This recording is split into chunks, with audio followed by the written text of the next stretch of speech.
Alamin nga natin ang latest mula sa Malacanang. Ngayon nakabalik na ang Pangulong Marcos mula sa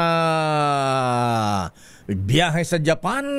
Ano ba ang napala natin kaya sa Japan? 4 days pala ang presidente ron, ano ha?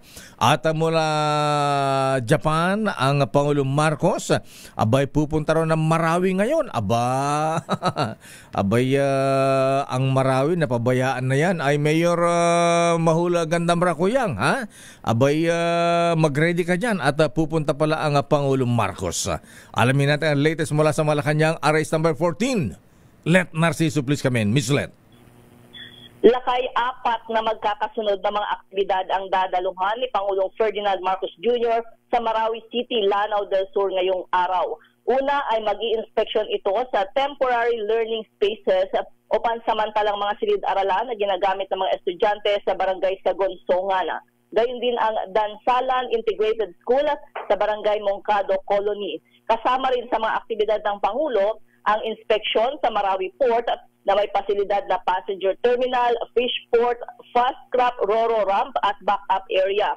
Pangungunahan din ni Pangulong Marcos ang inaugurasyon ng Marawi General Hospital. Isa ito sa mga prioridad na proyekto ng Task Force Bangon Marawi na pinondohan noong 2022. Lakay? May perto rin pala dyan sa Marawi. Akala natin walang ano yan, hindi tabing dagat yan. So, yan ang pasisinayaan. So, pwede na nga bumiyay mo.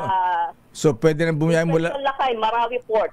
So, pwede na bumiyay mula pier ng Manila sa port area hanggang Marawi. Malalaman natin kung pwede na o kung maliliit na ano lang ito.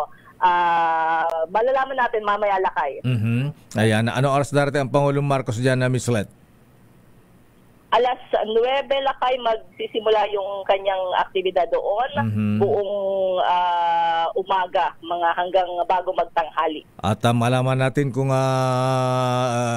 totally rehabilitated na nga ba, na ayos na ang Marawi City matapos ang Marawi Seeds noong araw, nung panahon pa ng dating Pangulong Duterte?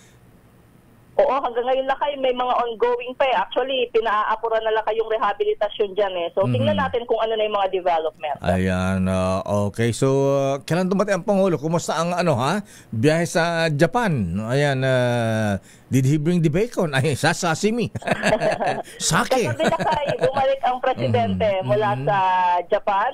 At ang sabi ng Malacanang, actually, sinabi niya doon sa kanyang statement na may mga naselyuhang proyekto na pagkatapos nga nung kanyang working visit, mayroong partnership para sa waste to energy project at maging sa green shipping. Ayan.